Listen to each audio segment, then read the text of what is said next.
Hey everyone, my name is Mark Alton, and I am excited to give you a little bit of a sneak peek into the new revised solo mode for Myth and Goal. When Myth and Goal was first announced, I was really excited because I never played a previous fantasy football type board game before because I'm primarily a solo gamer. So when they announced it that it had a solo mode, I was pumped. When the details of the solo mode came out, it was a little bit deflating because there was charts that you had to reference and there were decisions that had to be made by the player for the AI. So I thought about it and came up with a solo system that took all the decisions out of the player's hands and replicated as best as it could the multiplayer experience for the player. James Hewitt, the designer of Myth and Goal, was gracious enough to listen to my feedback, and since then, I have been working on a redesign of the solo mode that you're going to see here today. Whether you're playing in solo one-off games or in solo league play or in a multiplayer league with other players, but you don't have enough people to fill out the whole league, the Arcane Intelligence, or AI, will help fit your needs. From the beginning, I would like to say, as it's probably pretty obvious, that everything you see here is in prototype form and nothing is final. So let's go ahead and go down to the table and get a deeper look into the solo mode. The first thing you're going to notice is an AI board. This is going to house its focus cards, its behavior deck, its fatigue track, as well as the risk gauge. When playing against the AI, you're going to take their behavior deck, which is going to govern their actions. You're going to shuffle it, and you're going to place it right here on the behavior deck area. Depending on which AI you're playing against, there's going to be different faction cards that you're going to place on the board. That's going to change some of the key attributes of how that team works. In this case, I'm going to be showing an example against the Anvils. This fatigue track that you see here is going to mimic a multiplayer game without you having to remove and add fatigue to each individual AI card. You're going to be able to easily manage the AI's fatigue with the fatigue track. You might notice the risk gauge. It is alive and well, and it is going to help the AI determine when it will use the gambit die. In a multiplayer game, each player gets tactic cards to play, and instead of the AI having tactics card, it's going to have a focus card that's going to replace this. And so at the beginning of each game or at the beginning of each league, you're going to pick a focus for the AI. Are they going to be devious, glorious, adaptable, diehard, athletic, devout? And you're going to pick one of those for the AI to be. And you're going to go ahead and place their focus card right there. There are certain cards in their behavior deck that are going to trigger effects on that when they're played. Lastly, you're going to see spots here at the top, and that is for the AI player cards that are involved in that particular period. When setting up for a match, you're going to reference their offensive and defensive setups. And each AI team will have a preference. Do they want to be on offense? Do they want to start on defense? Based off their preference, you're going to roll a die, and then you're going to set them up. Based off of who you set up during the period, you're going to pull their AI cards, and you're going to tuck them under their player board so that their AI ability is no longer showing. So what this means is that when you're playing against an AI team, their abilities are now void. You will not have to remember each ability on each individual AI player card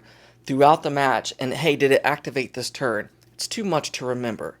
So instead, we've gone ahead and built in those abilities into their behavior decks. So when you flip over a card, you're going to read it, do what it says, and it's going to retain the essence, the feel of the team. They will retain all of their stats, and they will retain being ready or exhausted, as well as the chance to get infractions. All of that is still intact in the solo game. So let's go ahead and look at an example of an AI's turn and just see how easy it is. The first thing you're going to do with this little summary here is you're going to reset the risk gauge. And you'll do this at the start of each AI's turn. So we'll reset it to 0.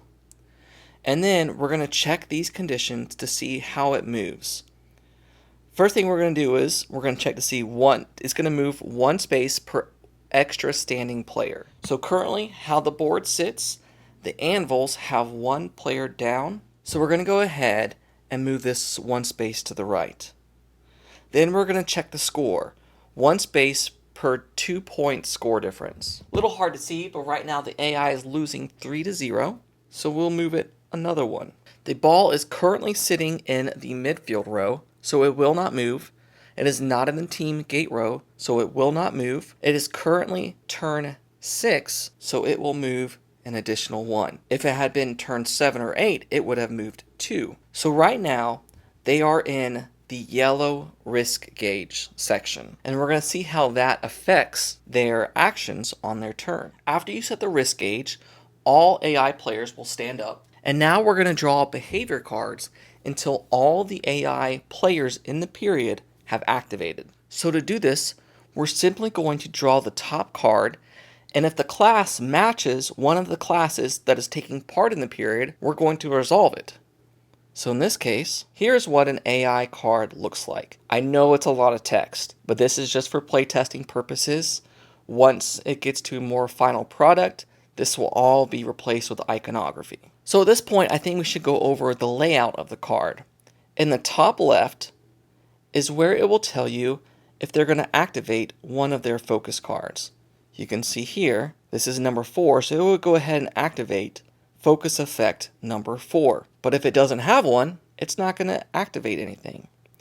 You'll check to see, is this class participating in the current period? In this case, the two classes are Guardians and Sentinels for the AI, so then this card is valid. These arrows will come into play later. If you need to break tiebreakers, it will tell the AI what direction to go so that you're not making that decision for them. It shouldn't come up too much, but when it does, they'll be there ready, waiting for you. Right under the class card, it's going to tell you who is activating in what order. So in this case, Bridget would activate first, then Stern, then Benry. The next section is really 3 sections. And it looks like a lot, but you're only ever going to look at one of the sections based off the conditions of the field. We have, if the Anvils are in possession of the ball, currently the player is in possession of the ball, so we'll completely ignore that section. If the ball is loose, once again, we will ignore this section. So we'll come down here. If the enemy team is in possession of the ball, the AI player will look to do this.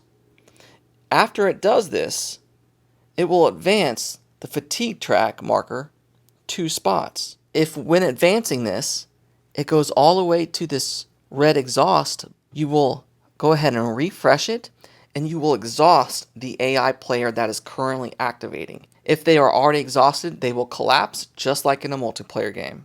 And this will determine when the AI will roll the gambit die. We'll talk about this more here in a second. So in this case, it says if the enemy team is in possession of the ball, if the enemy ball carrier is within 2 areas, perform the run action, just like you would in a normal multiplayer game, towards ball carrier, evading automatically, then tackle. If it is not within 2 areas, it's going to do this bottom part. So we're looking at Bridget first. Bridget currently is within 2. So she will run, which means she'll move up to her movement. 1, 2. And if she reaches that space, she'll go ahead and tackle. At this point, it's the same as in a multiplayer game. You're going to compare Bridget's power, which is 3, to Finky's resolve, which is 2. So Bridget will be rolling 3 dice. Finky will be rolling 2. You will check to see if there's any supporting players for both sides. You will add dice accordingly. And then you need to determine, will the AI roll the gambit die? This is a tense moment in the multiplayer game. Do you want to take that chance? Does your opponent want to take the chance of getting an infraction? And so we wanted to keep that intact for this game. So you saw here a second ago that this will tell you when the AI will use this.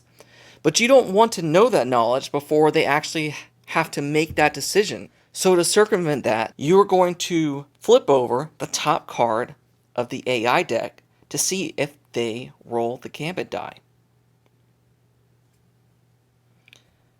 If this color matches the current risk meter color, then they will add the gambit die, and then you will have a decision to add the gambit die or not. Once that's happened, you'll go ahead and discard that card. Now keep in mind that when the AI is performing their actions, you're going to see whether they're rolling the gambit die first before you have to make that decision for yourself. Do you want to add your gambit die? But when it comes to your turn, you're going to have to decide whether you want to use your gambit die, and then when you're gathering the dice pool for the AI, you will then flip the top card of their deck to see if they roll the gambit die. So this keeps the tension of the multiplayer game in the solo game. So based off the die result, Finky might get tackled, he might lose the ball, nothing might happen. After Bridget has activated, we'll go ahead and move the fatigue track 2, and then we will continue our activation based off of the conditions of the field. If Finky dropped that ball,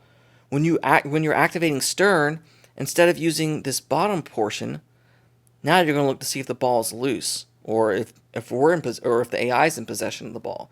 And so what Stern might do might be different of what Bridget just did, or what Benry might do might be completely different than what Bridget and Stern just did. When the AI plays cards, it's going to go to the play area so that you remember which players have already activated in the round. All other cards will go to the discard pile, and if you ever run out of their deck, you'll simply take the discard pile and shuffle it back into the deck. At the end of the AI's turn, all cards from the play area will go to the discard pile. One other thing I wanted to mention is that some AI teams have abilities that place tokens on either their players or your players. Each AI team is different, and in this example, the Anvils have a special ability called Targeted, where enemy players have -1 resolve for each AI token on their player card. There are some AI player cards that will put tokens on the human players. So in this case, let's say all 3 Guardians have activated. We will then go to the next card. This says Ranger. There is no Ranger in this period, so we'll go ahead and just simply discard it. And we will keep drawing until, in this case, we get a Sentinel's activation card, which will activate their 2 remaining players. All right. And so the first thing you do, once again, is you look in this top left, and you look to see, is there an AI focus? And there is. In this case, this one says 5, because this is Devout. The AI recovers up to 3 fatigue. So in this case, we would just simply recover as much as we can. So 2. And then the AI would go ahead and advance and do their activations. At the end of the AI's turn, you will go ahead and move the round track, and then it will go over to your turn. And your turn plays out just the same as in a multiplayer game. You have the ability to use tactic cards, and then you'll take your actions, and you'll continue this for the remainder of the period. There'll be special rules between periods for the AI on who stays in the game, who goes out, based off exhaustion/infraction levels. And then you'll continue this for 2 other periods to make 3. And at the end of the game, whoever has the most points wins, just as in a multiplayer game. So there you have it. That should give you a pretty good idea of how the new solo AI will function. We would love your feedback. In the BGG post above, you'll see a Discord link. And if you would like to help playtest to help with balancing and refinements, then please click that Discord link so that you can join playtesting, and you'll be able to play against the AI on Tabletop Simulator. Thank you for your love for this game, and we can't wait to bring it to you.